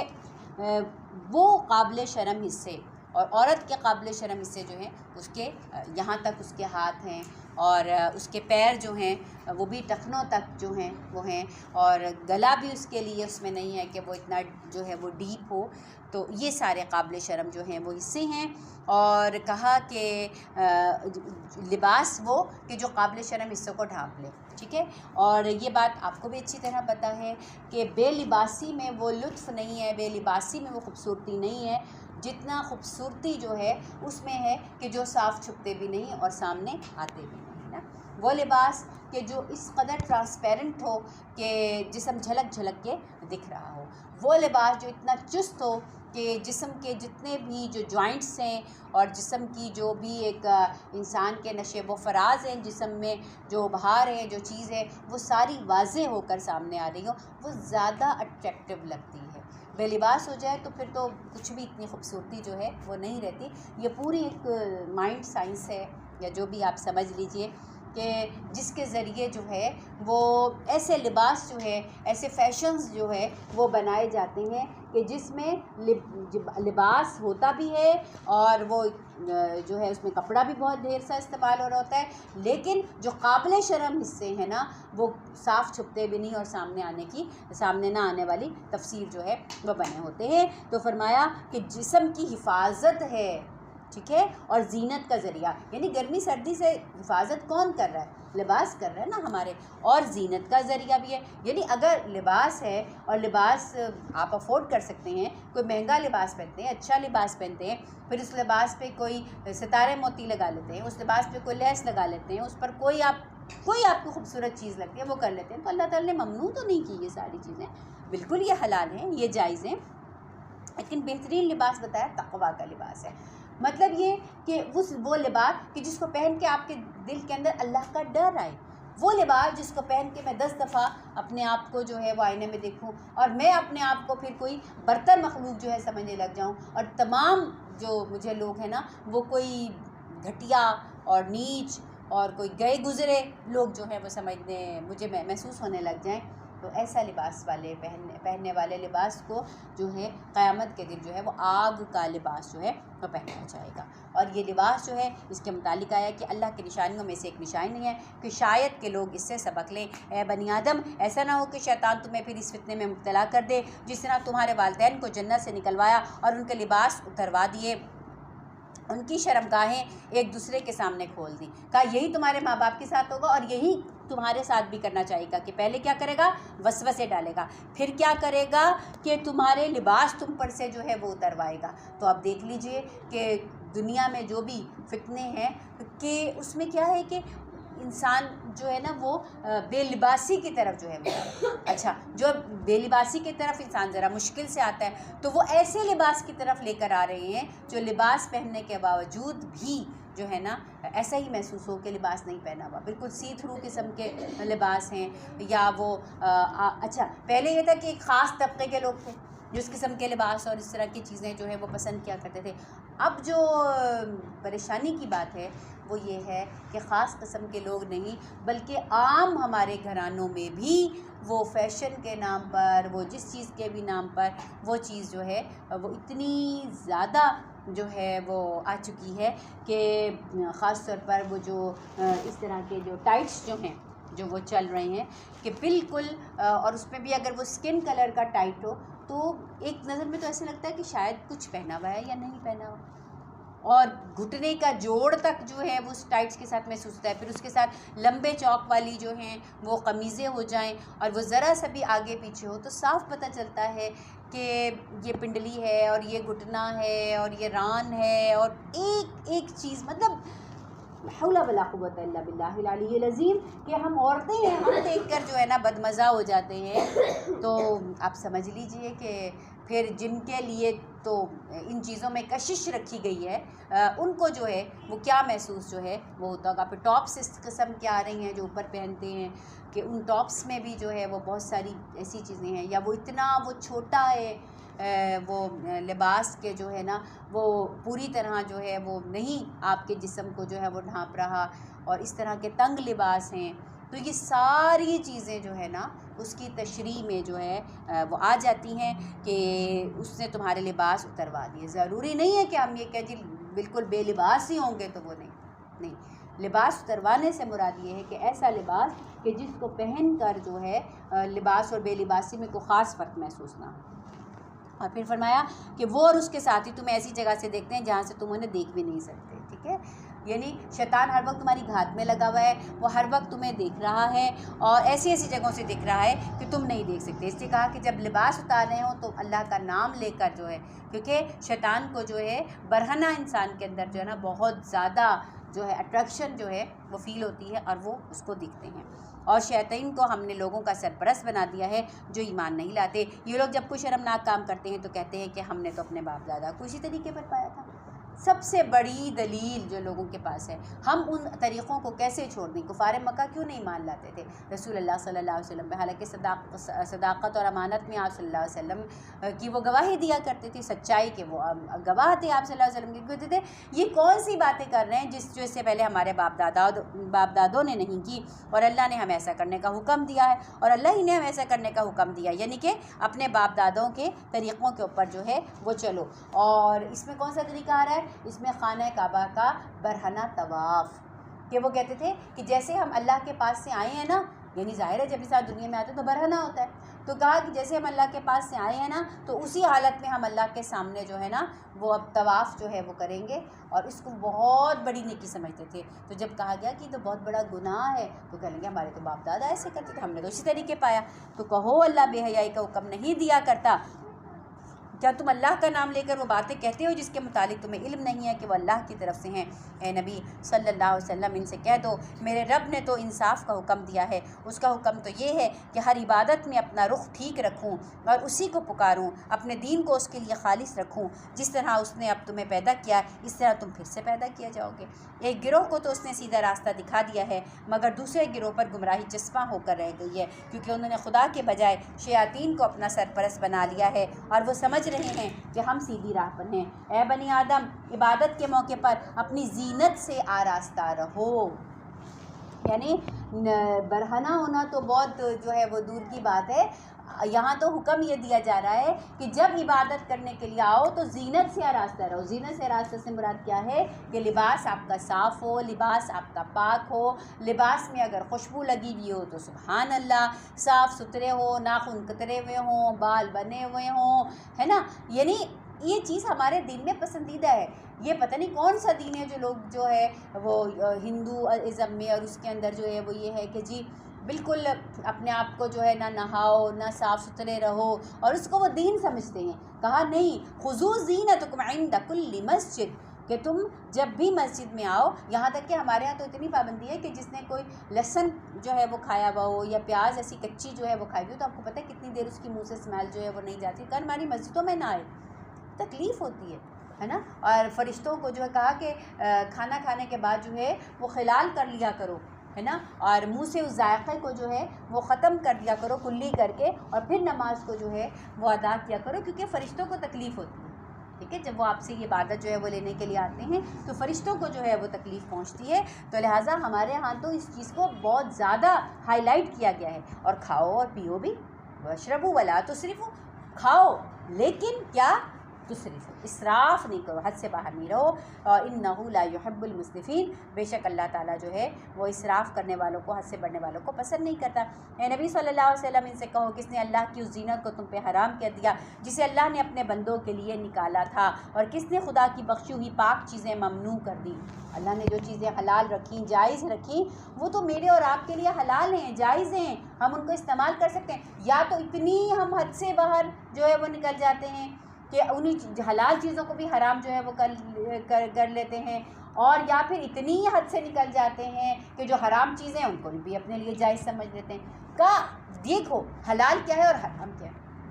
جو حرام کا رستہ ہے اس پہ کبھی بھی قدم نہیں رکھو، جو حلال کا رستہ ہے اس کو اختیار کر دو۔ کہو یہ ساری چیزیں دنیا کی زندگی میں ایمان لانے والوں کے لیے ہیں اور قیامت کے روز تو خالصتاً انہی کے لیے ہوں گی۔ اس طرح ہم اپنی باتیں صاف صاف بیان کرتے ہیں لوگوں کے لیے جو علم رکھنے والے ہیں۔ اے نبی صلی اللہ علیہ وسلم، ان سے کہہ دو میرے رب نے جو چیزیں حرام کی ہیں وہ تو یہ ہے، نمبر 1 بے شرمی کے کام، خواہ کھلے ہوں یا چھپے ہوں، ٹھیک ہے، اور گناہ اور حق کے خلاف زیادتی اور اللہ کے ساتھ شریک جس کی اللہ نے سند نہیں اتاری، اللہ کے نام پر ایسی باتیں کہنا جس کے متعلق تمہیں علم ہی نہ ہو کہ وہ در حقیقت اس نے فرمائی ہے۔ ہر قوم کے لیے ایک مدت مقرر ہے، پھر جب کسی قوم کی مدت پوری ہوتی ہے تو ایک گھڑی آگے اور ایک گھڑی پیچھے نہیں ہوتی۔ یہ بات اللہ نے تخلیق کے آغاز میں ہی فرما دی تھی کہ اے بنی آدم یاد رکھو تمہارے پاس خود تم میں سے ایسے رسول آئے ہیں جو تمہیں میری آیتیں سنا رہے ہیں۔ جو کوئی نافرمانی سے بچے گا اور اپنے رویے کی اصلاح جو ہے وہ کر لے گا تو ان کے لیے کسی خوف اور رنج کا موقع نہیں ہوگا، اور جو لوگ ہماری آیتوں کو جھٹلائیں اور ان کے مقابلے میں سرکشی برتیں گے وہ اہل دوزخ ہوں گے جہاں وہ ہمیشہ رہیں گے۔ آخر اس سے بڑھ کے ظالم کون ہے جو جھوٹی باتیں گھڑے اور اللہ کی جانب لگا دے یا اللہ کی سچی آیتوں کو ہی جھٹلا دے۔ ایسے لوگ تو اپنا تقدیر کے مطابق حصہ پا کر جو ہے وہ رہیں گے، یعنی جتنی بھی مہلت ہے بس ٹھیک ہے، دنیا میں اچھی بری زندگی جو نصیب سے گزر رہی ہے گزر جائے، پھر کیا ہے کہ جیسی کرنی تو ویسی بھرنی، یہاں تک کہ وہ گھڑی آ جائے گی جب ہمارے بھیجے ہوئے فرشتے ان کی روحیں قبض کرنے کے لیے پہنچیں گے۔ کہا کب تک؟ 100 سال جی لیں گے، 200 سال جی لیں گے، 1000 سال جی لیں گے، موت تو آنی ہے نا جب فرشتے روح قبض کرنے کے لیے آئیں گے اور ان سے پوچھیں گے کہ بتاؤ کہاں ہیں تمہارے وہ معبود جن کو تم خدا کے بجائے پکارتے تھے؟ وہ کہیں گے اب تو سب ہم سے گم ہو گئے۔ کہ جب وہ وقت آئے گا جب وہ فرشتے سامنے آئیں گے پھر نہیں یاد آئے گا کہ کون تھے کہ جن کے پیچھے ہم چلتے تھے یا جن کو ہم مانتے تھے، وہ خود اپنے خلاف گواہی دیں گے کہ ہم ہی منکر حق تھے۔ اللہ فرمائے گا جاؤ جاؤ جہنم میں چلے جاؤ، اس جہنم میں جن میں تم سے پہلے گزرے ہوئے جن اور انس جا چکے ہیں۔ ہر گروہ جب جہنم میں داخل ہوگا تو اپنے پیش رو گروہ پر لعنت کرتا ہوا داخل ہوگا۔ جس کو دیکھ کر جو گمراہ ہوا ہوگا تو وہ اپنے لیڈر کو اور اپنے سینئرز کو وہاں لعنت کرتا ہوا داخل ہوگا، یہاں تک کہ وہ سب جب وہاں جمع ہوں گے تو ہر بعد والا گروہ پہلے گروہ کے حق میں کہے گا اللہ یہی تو لوگ تھے جنہوں نے ہم کو گمراہ کیا، لہٰذا آج انہیں آگ کا دوہرا عذاب دے۔ جب جہنم میں جائیں گے اور وہ اپنے جنہوں نے ان کو گمراہ کیا تھا وہ بھی ان کو ملیں گے تو اب وہاں جا کر جو ہے اللہ کو کہیں گے اللہ او یہی تھے وہ لوگ، یہ پکڑے گئے، دیکھیں انہوں نے ہمیں گمراہ کیا تھا، اللہ ہم تو گمراہ ہوئے لیکن چونکہ انہوں نے گمراہ کیا تھا تو آپ ان کو دگنا جو ہے وہ عذاب دیجئے۔ جواب میں ارشاد ہوگا ہر ایک کے لیے دوہرا ہی عذاب ہے مگر تم جانتے نہیں ہو، ٹھیک ہے۔ اللہ تعالیٰ مطلب کہیں گے کہ تمہیں عقل سمجھ نہیں تھی جو تم ان کے کہنے میں آئے، جو تم ان کے بہلاوے میں آئے، تو دراصل تمہارے اپنے اندر ہی جو ہے کوئی خیر جو ہے وہ نہیں تھی۔ اور پھر اس کے بعد پہلا گروہ دوسرے سے کہے گا اگر ہم قابل الزام تھے تو تمہیں کو ہم پر کون سی فضیلت حاصل تھی؟ اب اپنی کمائی کے نتیجے میں عذاب کا مسئلہ کا ہماری کیوں شکایتیں لگا رہے ہو؟ تم بتاؤ تم بڑے کوئی نیک تھے، تمہاری بھی تو جو ہے نا مفادات اور تمہاری بھی تو لائکس جو ہیں وہ ہمارے ساتھ ہی ملتی تھی نا۔ جب برائی کی بات ہوتی تھی تو تم بھی تو بھاگ بھاگ کے کہتے تھے آؤ اس کی پھر کوئی پلاننگ کرتے ہیں، آؤ کوئی ایسا برا کام جو ہے کرتے ہیں، سوچو نا کوئی پلان کرو نا، میں بھی حصہ ڈالتا ہوں تو آؤ سب مل کے کرتے ہیں۔ تو کہا کہ یہ تو وہ تھے کہ ہماری تو مزاج طبیعتیں سب کچھ جو ہے وہ میچ کرتا تھا ایک دوسرے کے ساتھ، اب ہماری شکایت کاہے کو، تم بھی تو ویسے ہی تھے ہمارے ساتھ تھے۔ یقین جانو جن لوگوں نے ہماری آیتوں کو جھٹلایا ہے اور سرکشی کی ہے ان کے لیے آسمان کے دروازے ہرگز نہ کھولے جائیں گے۔ معلوم ایسے ہو رہا ہے کہ جنت اوپر ہی کہیں ہے نا، کیونکہ اللہ تعالیٰ فرما رہے ہیں کہ نافرمانوں کے لیے آسمان کے دروازے نہیں کھولے جائیں گے۔ آپ کو پتہ ہے 7 آسمان ہیں اور ان کے مختلف دروازے ہیں، جیسے کہ رسول پاک صلی اللہ علیہ وسلم معراج پر تشریف لے کے گئے تھے، ہر آسمان کی ایک اپنی دنیا ہے، وہاں پہ مختلف پیغمبروں سے ایک آسمان پر کسی سے ہوئی، دوسرے آسمان پر کسی سے ہوئی، تو کہا نافرمانوں کے لیے تو آسمان کے دروازے نہیں کھولے جائیں گے، تو پھر جنت تو پھر بہت دور کی بات ہے، اور ان کا جنت میں جانا جو ہے وہ ایسے ہی ناممکن ہے جیسا کہ سوئی کے ناکے سے اونٹ کا گزرنا۔ استغفر اللہ، تصور میں بھی نہیں آتی چیز کہ سوئی کے ناکے سے اونٹ گزر جائے گا، تو کہا ایسے ہی ناممکن ہے۔ مجرموں کو ہمارے ہاں ایسے ہی بدلہ ملا کرتا ہے، ان کا تو جہنم بچھونا ہے اور جہنم ہی اوڑھنا ہے، یعنی اوپر سے بھی جہنم ہے اور نیچے سے بھی جہنم ہے۔ یہ جزا ہے جو ہم ظالموں کو دیا کرتے ہیں، بخلاف اس کے کہ جنہوں نے ہماری آیتوں کو مانا، اچھے کام کیے، اور ہم اس باب میں ہر ایک کو اس کی استطاعت کے ہی مطابق ذمہ دار ٹھہراتے ہیں۔ وہ اہل جنت ہے جہاں وہ رہیں گے، ان کے دلوں میں ایک دوسرے کے خلاف جو کدورت ہوگی اسے ہم نکال دیں گے۔ جنت میں جانے سے پہلے دلوں کو دھویا جائے گا اور کدورتوں کو نکالا جائے گا۔ مثال ہے، میاں بیوی جنت میں پہنچ گئے، بیوی کو بھی کئی شکوے شکایتیں ہوتی ہیں میاں سے، اور میاں کو بھی شکوے شکایتیں ہو سکتی۔ جب جنت میں جائیں گے تو کوئی پرانی شکوے شکایتیں یاد نہیں ہوں گے۔ اب ساس صاحبہ بھی پہنچ گئی، بہو بھی پہنچ گئی، اب ساس اس کو دیکھتے یہ نہیں کہے کہ لو جی یہ بھی آ گئی یہاں پر، نہیں، ان کے دل میں وہ کدورتیں نہیں ہوں گی۔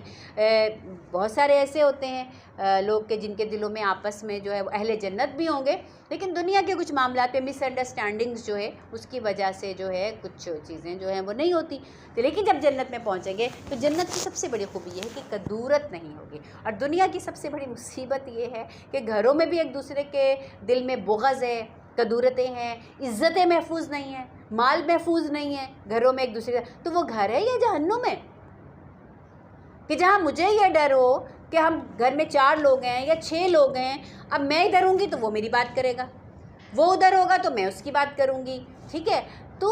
وہ گھر نہیں ہوتے، وہ جہنم ہوتے ہیں،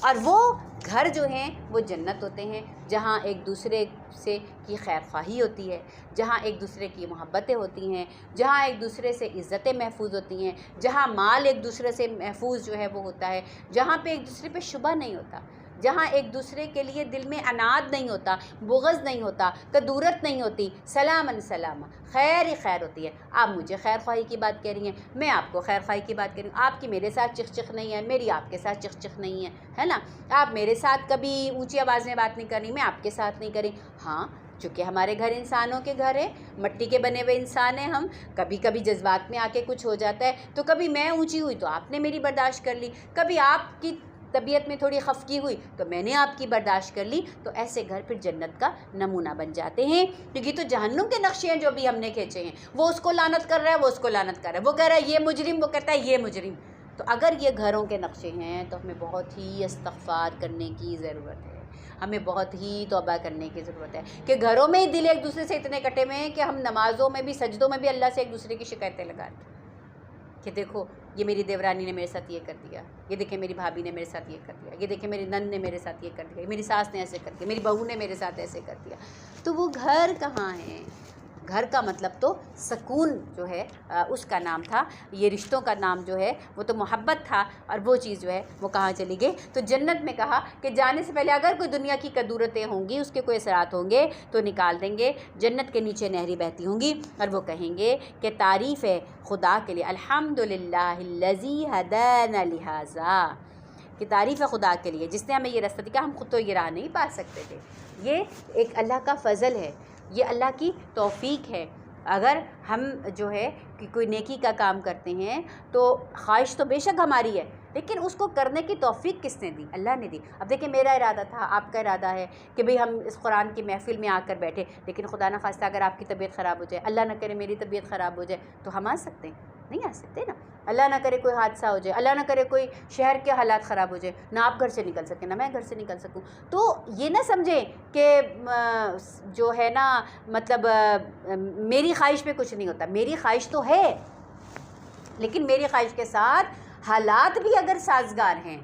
تو یہ اللہ کی توفیق ہے، اور اللہ کی توفیق کے ساتھ ہی معاملات دونوں چیزوں سے، میری خواہش اور اللہ کا فضل، ٹھیک ہے، اور میری دعا اور اللہ کے ہاں سے قبولیت، تو پھر جو ہے نا کام جو ہے اللہ تعالیٰ آسان کر دیتے ہیں۔ تو کہا تعریف خدا کے لیے ہے جس نے ہمیں یہ راستہ دکھایا، ہم خود راہ نہ پا سکتے تھے اگر خدا ہماری رہنمائی جو ہے وہ نہ کرتا۔ ہمارے رب کے بھیجے ہوئے رسول حق لے کر آئے تھے، اس وقت ندا آئے گی کہ یہ جنت جس کے تم وارث بنائے گئے ہو، تمہیں ان اعمال کے بدلے ملی ہے جو تم کرتے رہے تھے۔ اللہ تعالیٰ جو ہے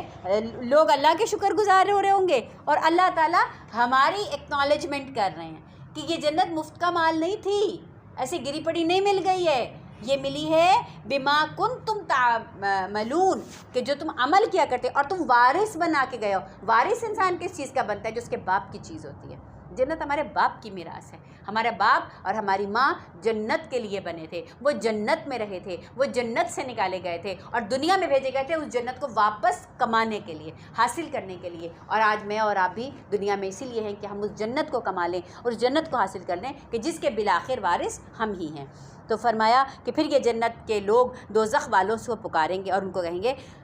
ہم نے تو اپنے وعدوں کو ٹھیک ٹھیک پایا جو رب نے کیے تھے، تم نے بھی پایا جو تمہارے رب کے وعدے تم سے تھے؟ وہ جواب دیں گے ہاں، ٹھیک ہے، کمیونیکیشن بھی ہوگا جنت والوں کا اور جہنم والوں کا۔ پھر ایک پکارنے والا ان کے درمیان پکارے گا، خدا کی لعنت ان ظالموں پر جو اللہ کے راستے سے روکتے اور اسے ٹیڑھا کرنا چاہتے تھے اور آخرت کے منکر ہوں گے، ٹھیک ہے۔ ایک طرف جہنمی ہو گئے اور ایک طرف جنتی ہو گئے۔ لیجئے اب تیسرے گروہ کا ذکر سنیے، ان کے درمیان، ان دونوں گروہوں کے درمیان اب ایک اور ٹھائل ہو جائے گی، ٹھیک ہے، اور ان کی بلندیوں پر جو ہے وہ کچھ اور لوگ ہوں گے اور ہر ایک کو اس کی نشانی سے جو ہے وہ پہچانا جا رہا ہوگا۔ وہ جنت والوں سے پکار کر کہیں گے سلامتی ہو تم پر، یہ لوگ جنت میں داخل نہیں ہوئے مگر ابھی امیدوار ہیں۔ اف اللہ، یہ کون لوگ ہیں؟ یہ اعراف کے لوگ ہیں۔ اعراف کے لوگ کون ہیں؟ کہ جن کی نیکیاں تلی اور جن کے گناہ تلے، اب سب کچھ برابر برابر ہو گیا۔ اگر ایک نیکی زیادہ ہو جاتی تو وہ جنت میں چلے جاتے، اگر ایک نیکی کم ہو جاتی اللہ معاف کرے تو وہ دوزخ میں چلے جاتے۔ اب چونکہ ان کا معاملہ بالکل برابر برابر ہے تو ابھی یہ جنت میں بھی نہیں بھیجے جا رہے اور دوزخ میں بھی نہیں بھیجے، اب یہ بیچ میں، تو آپ دیکھیں کہ کیا دھڑکا ہوگا، کیا خوف ہوگا اعراف والوں کا کہ بازی کبھی بھی پلٹ سکتی ہے، کچھ بھی ہو سکتا ہے، کچھ بھی ہو سکتا ہے، پتہ نہیں اللہ ادھر بھیجیں گے یا ادھر بھیجیں گے، یہ کتنی دیر ہمارا رزلٹ جو ہے وہ ڈیلے رہے گا، کیا ہوگا ہمارے ساتھ نا۔ مجھے تو ایسا لگتا ہے کہ کبھی کبھی وہ جو بیچ والا ہوتا ہے وہ کہتا ہے وہ اس کا جس کا رزلٹ آؤٹ نہیں ہوتا وہ تو اور بھی زیادہ خوفزدہ ہوتا ہے کہ پتہ نہیں ہونا کیا ہے میرے ساتھ۔ جن کا آ گیا ان کی تو خیر ہے، چلو جنت میں گئے یا جہنم میں گئے، جہاں بھی جانا تو چلے گئے نا، یہ تو اور بھی زیادہ خوفزدہ ہوتے ہیں کہ پتہ نہیں ہمارے ساتھ بننی کیا ہے۔ تو یہاں پہ ایک نقطہ ضرور سوچنے کا، کسی نیکی کو بھی حقیر نہ سمجھے، خواہ وہ مسکرا کے دیکھ ہی لینا ہو، خواہ وہ السلام علیکم کہنے میں پہل ہی کرنا کیوں نہ ہو، کیا وہ کسی کو ایک گلاس پانی ہی پلا دینا ہو، خواہ وہ راستے سے تکلیف دہ چیز ہی ہٹا دینا ہو، خواہ وہ اپنی طرف سے دی ہوئی ایذا سے کسی کو روک ہی لینا ہو، ٹھیک ہے نا، کسی نے کوئی بدتمیزی کی، کسی نے کچھ کیا، میری بھی تو منہ میں زبان ہے، کیا میں جواب نہیں دے سکتی، لیکن اگر میں اپنی زبان کو ایذا دینے سے جو ہے وہ روک لوں اور بات کو بھلائی سے کر لوں تو کیا کہ میرے حق میں خیر نہیں ہو جائے گی۔ نماز تو میں نے پڑھنی ہے، ٹھیک ہے، لیکن اگر میں اس کو اول وقت میں پڑھ لوں، اگر میں اس کو خوشی و خضوع کے ساتھ پڑھ لوں، کبھی ہم نے پیچھے پڑھا تھا نا کہ ہر عمل کا بدلہ وزن کے مطابق جو ہے وہ دیا جائے گا، وزن کسی کا زیادہ بھی ہو سکتا ہے اور کسی کا ہلکا بھی ہو سکتا ہے۔ وضو تو میں نے کرنا ہی ہے نا، خوشی و خضوع کے ساتھ کر لوں، سنت کے مطابق کر لوں، ہے نا، تو سبحان اللہ، اور دل کی حاضری کے ساتھ کر لوں۔ اب یہ نہیں ہے نا کہ بس میں وضو کر رہی ہوں اور دھیان کہیں اور ہے، دل کہیں اور ہے، ایسے نہیں۔ ٹوائلٹ تو مجھے جانا ہی جانا ہے نا، تو دعا پڑھ کے چلی جاؤں، جوتا تو مجھے پہننا ہی پہننا ہے نا، تو دائیں پیر سے پہن لوں، اتارنا ہی اتارنا ہے تو بائیں پیر سے اتار لوں، کپڑے تو مجھے پہننا ہی ہے نا، تو اس سنت کے مطابق کر لوں۔ سونا تو مجھے ہے ہی نا، تو سنت کے مطابق جو ہے وہ جو طریقہ ہے اس کے مطابق وہ جو اذکار ہیں سونے سے پہلے کے، ان اذکار کو پڑھ کے جو ہے وہ میں سو جاؤں۔ تو اور وہ جو نماز پڑھنے کے بعد جو ہے 34 بار اللہ اکبر سبحان اللہ اور الحمدللہ 33 بار جو پڑھنے کا ہے، اگر یہ پڑھ لوں تو یہ بھی میرے جو ہے نا وہ سمندر کے جھاگ کے برابر ہی اگر گناہ ہوں گے تو ان کی معافی کا باعث بن جائے گا۔ تو کسی نیکی کو حقیر مت سمجھے،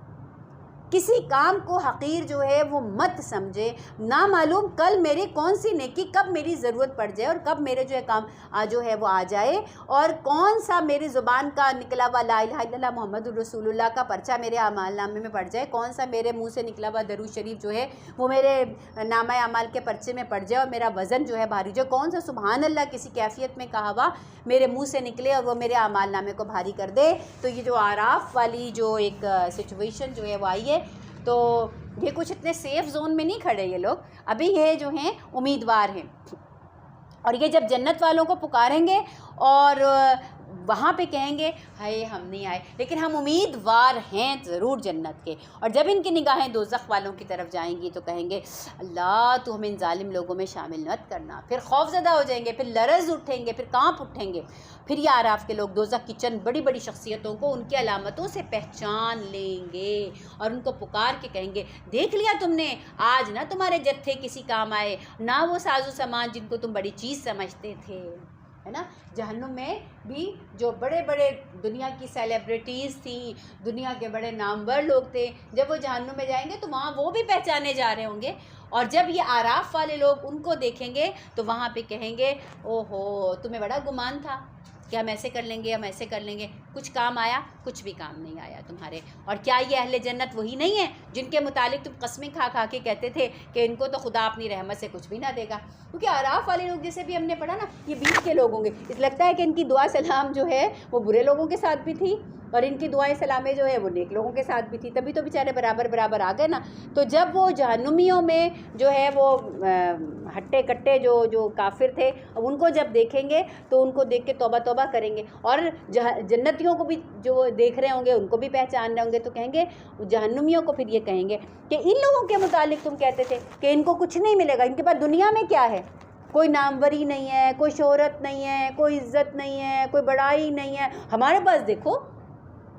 ہمارے پاس جو ہے وہ دنیا کی یہ ساری جو ہے وہ خوشیاں ہیں اور خوبیاں ہیں اور یہ کمالات ہیں۔ تو کہا کہ پھر وہ ان کو کہیں گے، ان کے لیے کہتے تھے لو بھائی وہ تو دیکھو تم سے اور ہم سے سب سے پہلے وہ جنت کے اندر جا کر بیٹھے ہوئے ہیں، تو لہٰذا دنیا کی آرائش اور دنیا کی زیبائش پر کسی کی کامیابی کا مدار نہیں ہے، ٹھیک ہے۔ آج ان سے کہا گیا ہے کہ داخل ہو جو جنت میں، نہ خوف ہے نہ رنج۔ کہہ رہا ہمیں تو ابھی خوف بھی ہے اور ہم کو تم تو رنج میں مبتلا ہو گئے ہو، اور ہم ابھی خوف زدہ ہیں کہ پتہ نہیں ہماری گاڑی ادھر کو مڑتی ہے یا ہماری گاڑی ادھر کو مڑتی ہے۔ اور دوزخ کے لوگ جنت والوں کو پکاریں گے تھوڑا سا پانی ہم پہ بھی ڈال دو، جو رزق تمہیں دیا ہے اس میں سے کچھ ہمیں دے دو، ہے نا۔ جب ان کی آسائشیں ان کا آرام دیکھیں گے تو کیا حسرت ہوگی جہنمیوں کی،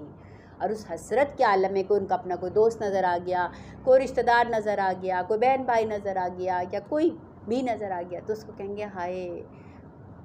ہمیں بھی کچھ دے دو۔ وہ جواب دیں گے اللہ نے یہ دونوں چیزیں منکرین حق پر حرام کر دی ہیں، جنہوں نے اپنے دین کو کھیل اور تفریح بنا لیا تھا۔ یعنی دین ایک سنجیدہ چیز ہے، دین کھیل تفریح کا نام نہیں ہے۔ ہمارا المیہ کیا ہے کہ ہم نے دین کو جو ہے نا وہ کھیل تفریح بنا لیا ہے۔ کس طرح کہ ربیع الاول آتا ہے تو آپ دیکھ لیں اس میں ہمارے وہ ایک مخصوص رنگ کے ہم کپڑے پہننا شروع کر دیتے ہیں، مخصوص ہم پکوان بنانا شروع کر دیتے ہیں، اور وہ جو آپ صلی اللہ علیہ وسلم کی حیات طیبہ ہے، صرف ربیع الاول ہی کیوں بلکہ وہ تو پورے کے پورے 12 مہینوں میں اور 24 گھنٹے جو ہے ہماری آنکھوں کے سامنے ہونی چاہیے، لیکن چلیں اگر ایک مہینے کو بھی آپ مخصوص کرتے ہیں تو اس میں بھی حیات طیبہ کو سامنے رکھنے کے بجائے کیا ہوتا ہے کہ ایسے ایسے جلوس اور ایسے ایسے خوشیوں کے نام کے اوپر ایسی ایسی خرافات کہ لا حول ولا قوت الا باللہ العلی العظیم۔ کسی سلیم العقل، کسی سلیم الفطرت انسان سے پوچھیں تو وہ ایک میلہ ٹھیلا اور وہ تماشبین جو ہیں وہ زیادہ لگ رہے ہوتے ہیں، اس میں کہیں جو ہے وہ ایک خدا کا خوف اور حب رسول صلی اللہ علیہ وسلم کا تو شائبہ تک نظر نہیں آ رہا ہوتا۔ اسی طرح جب محرم آتا ہے تو محرم میں بھی ہمیں کیا ہوتا ہے کہ وہاں پر ہم جو ہے نا سیاہ کپڑے پہن کر، اور وہ جو حضرت حسین رضی اللہ تعالیٰ عنہ کی سیرت مبارکہ ہے اس سے سبق حاصل کرنے کے بجائے ہم کچھ ایسی خرافات کے اندر پڑ جاتے ہیں، اس میں بھی کچھ ہمارے پکوان، کچھ کھانے کہ بس وہ ہمیں لذت ہی انہیں چیزوں میں آتی ہے، اور شیطان نے لگا دیا ہمیں ثواب کے نام پر جو ہے وہ ان چیزوں میں لگا دیا۔ ایسے ہی کچھ نادان لوگ رمضان المبارک کہ جو نیکیوں کا موسم بہار ہے اس میں کس طرف لگ جاتے ہیں، اس میں لگ جاتے ہیں کہ بھئی عید کی تیاریاں جو ہیں وہ ہم کو کرنی ہیں، پھر ہمارے جو کھانا پینا جو ہمارا ختم ہی نہیں ہوتا پورا سال، یہ تو بھوکے رہنے کا مہینہ تھا، یہ تو بھوک پیاس برداشت کرنے کا مہینہ تھا، ٹھیک ہے، اس میں اگر کھانا کھلانا ہے تو آپ غریبوں کو کھلائیے، راشن دینا ہے تو غریبوں کو دیجئے، اس کو دینے کے بجائے اب میں آپ کی اور آپ میری، ہم ایسی افطاریاں جو ہیں وہ پلان کر رہے ہوتے ہیں کہ جس میں جس کے گھر ہو رہی ہوتی ہے معلوم ہوتا ہے کہ شاید اس کی تو شاید فرض نمازیں ہی نہ ادا ہو رہی ہوں، پھر تراویح چھٹ گئی، پھر جو اب ہم نے اگر آپ نے ہماری دعوت کی ہے اپنے گھر، اب ہمیں سارا دن کپڑوں کی ٹینشن کہ ان کے گھر گئے تھے تو وہ والے افطاری میں کپڑے پہن کے گئے تھے، اب ان کے گھر جانا ہے تو کون سے والے کپڑے پہن کے جانا ہے. تو تماشا ہی لگ گیا ہے نا. اور افطاری کے نام پر اور سحری کے نام پر بفے ڈنر اور یہ سارا کچھ، تو کیا ہے اس کو ہم نے ایک جو ہے وہ ایک تماشا، ایک کھیل جو ہے اپنے ہر جو ہے وہ مذہبی تہوار کو یا مذہبی ہماری جو چیزیں تھیں ان کو جو ہے وہ ہم نے وہ بنا لیا. تو کہا کہ جہنمیوں کی ایک علامت کہ دین کو کھیل اور تفریح بنا لیا، اور جنہیں دنیا کی زندگی نے فریب میں مبتلا کر رکھا تھا، اللہ فرماتا ہے آج ہم بھی بھلا دیں گے. کل تم نے بلایا تھا نا، آج ہم بلا دیتے ہیں. اور جس طرح وہ اس دن کی ملاقات کو بھولے رہے اور ہماری آیتوں کے انکاری رہے، اب ہم ان لوگوں کے پاس ایک کتاب لے کر آئے ہیں جس کو ہم نے علم کی بنا پر مفصل بنایا ہے اور ایمان والوں کے لیے ہدایت اور رحمت ہے. کیا یہ لوگ اس بات کے سوا کسی اور بات کے منتظر ہیں کہ وہ انجام سامنے آ جائے جس کی یہ کتاب خبر دے رہی ہے؟ یہ کتاب کس چیز کی خبر دے رہی ہے؟ کہ اچھا عمل کرو گے، اللہ کی رضا کے اوپر چلو گے تو جنتیں پاؤ گے، اللہ کی رضا پہ نہیں چلو گے تو ابھی ہم نے حال پڑھ لیا کہ جنتیوں کا کیا احوال ہے، جہنمیوں کا کیا احوال ہے، اور جن کی نیکیاں اور گناہ برابر ہیں ان کا کیا احوال ہے. کا پھر سامنے ساری باتیں جو ہیں وہ آ جائیں گی، اور جس روز وہ انجام سامنے آ گیا تو وہی لوگ جنہوں نے پہلے اسے نظر انداز کیا تھا وہ کہیں گے واقعی ہمارے رب کے رسول حق لے کر آئے تھے.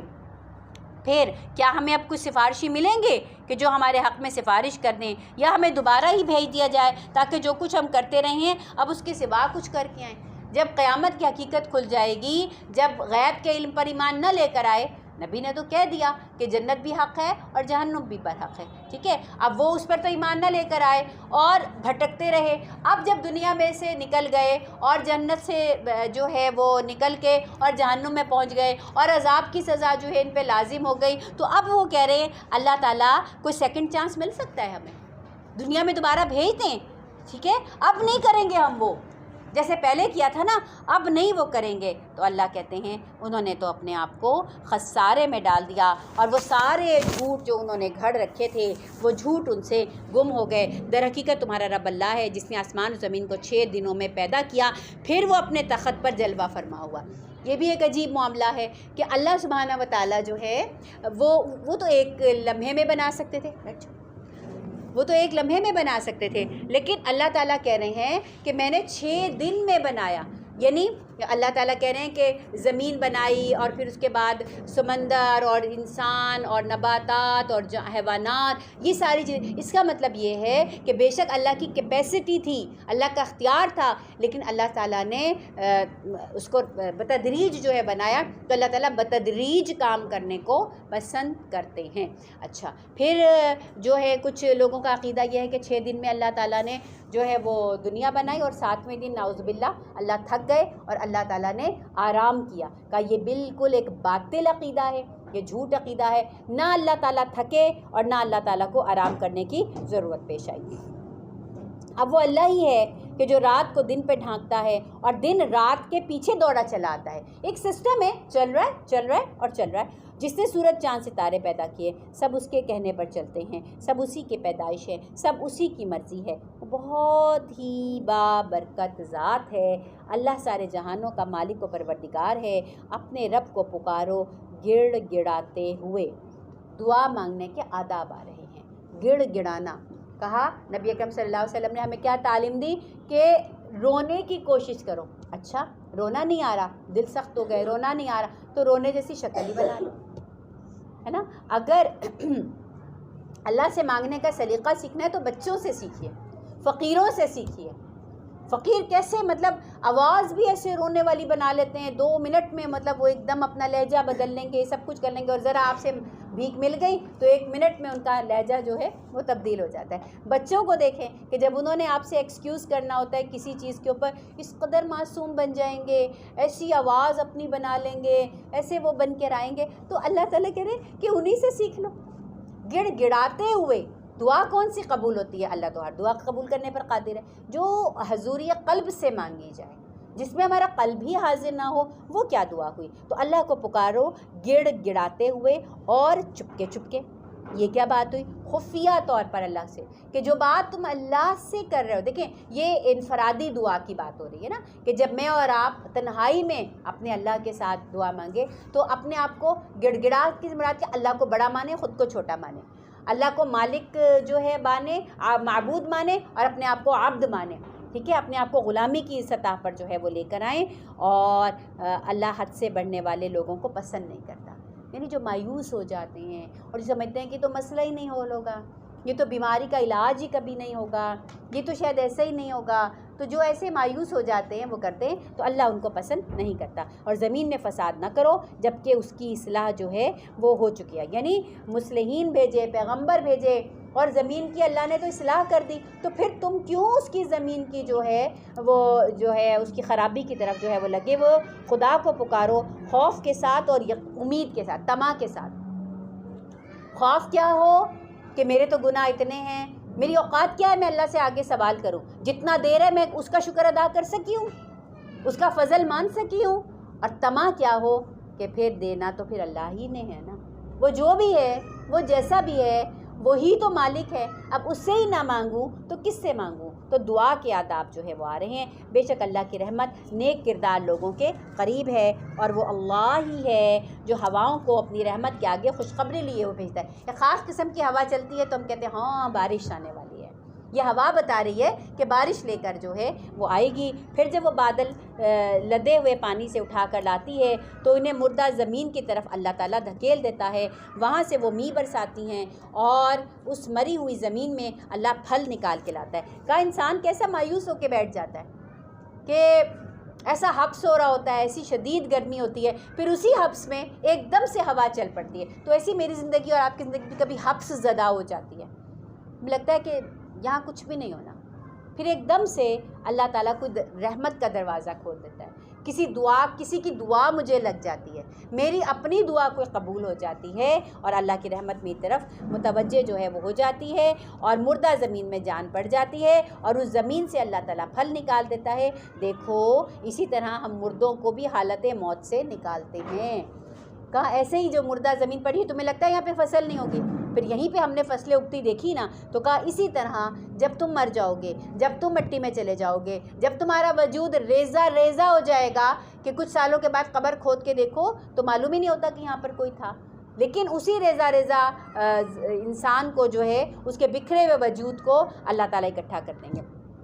اور یہ سب ہم اس لیے بتاتے ہیں کہ تم مشاہدے سے سبق لو. جو زمین اچھی ہوتی ہے وہ اپنے رب کے حکم سے خوب پھل اور پھول لے کر آتی ہے.